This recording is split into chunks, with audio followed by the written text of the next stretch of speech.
Join us for life stories and meaningful moments in the community. Hey there, glad you're here. Here's a question: what difficult decisions are you trying to make? We're Doug and Lynn Nodland from sharinglifeslessons.com. And decisions aren't always easy. And oftentimes people use that decision-making tool where they take all the choices and then have the pros and cons on either side of the line and then decide which is the best choice and take action. Exactly. So what's so difficult about that? Well, there are a couple things that get in the way. Like One what? is fear, and the other is gaslighting. And we'll talk more about gaslighting. So how would fear come into play if you have, say, two situations that are both good alternatives? Well, here's what happens. Say that you're planning a vacation and you want it to be the very best vacation, and your family's coming along. So what happens is people fear that other people might not be happy, or they'd even get angry if the vacation is a bummer. So they get stuck. Right. Then what happens? Well, then what they should do is get everybody involved in making the decisions. Then it's a joint decision. Good idea. And then there's always a situation where there's two bad alternatives. I hate it when that happens. Yes. It's like the proverbial between a rock and a hard place. And an example of that might be, say that there's a hurricane coming, and then there are two fears. And one is, do I stay or do I bug out? Right. Am I going to board up and weather the storm, or am I going to get out on the road and get out of here? Exactly. And so you have to make a decision, and that's tough. Right. But at least that decision is made with a clear head. Jim Camp has a quote about that. He says, unnecessary fear of a bad decision is a major stumbling block to good decisions.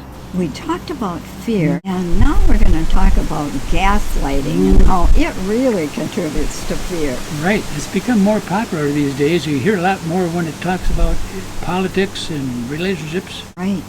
And in 2017, the American Dialect Society actually chose gaslighting as most useful and most likely to succeed word. Oh, wow. And it has an interesting history, doesn't it? Yes, right. It does.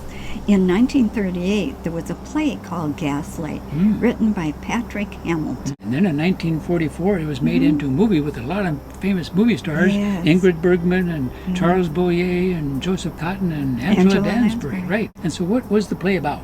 Oh, the story is a psychological thriller. It's called Gaslight. Yes. And it's about a husband who decides he's going to drive his wife crazy by turning up and down the gas lights in their home. And then making her think that it's not really happening. Right. It's all in her mind. Because then he can drive her nuts and put her in an institution and get the inheritance. Bad guy.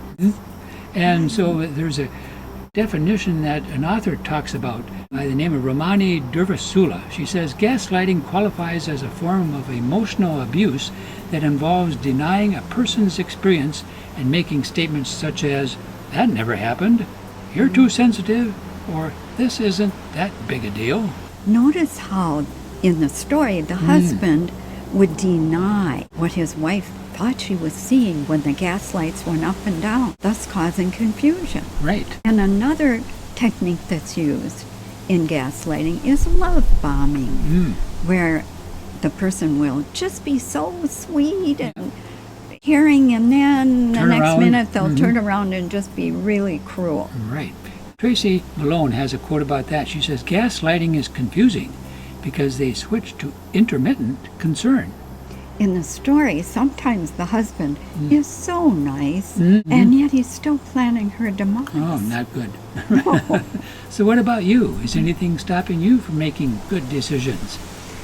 Well, if you're feeling fear or gaslighting, we encourage you to get some help and some support so that you can work through the confusion, see things clearly, and make good choices, even when they're difficult decisions. We'd love to hear your thoughts. You can contact us at wecare at sharinglifeslessons.com. Bye for now. Bye.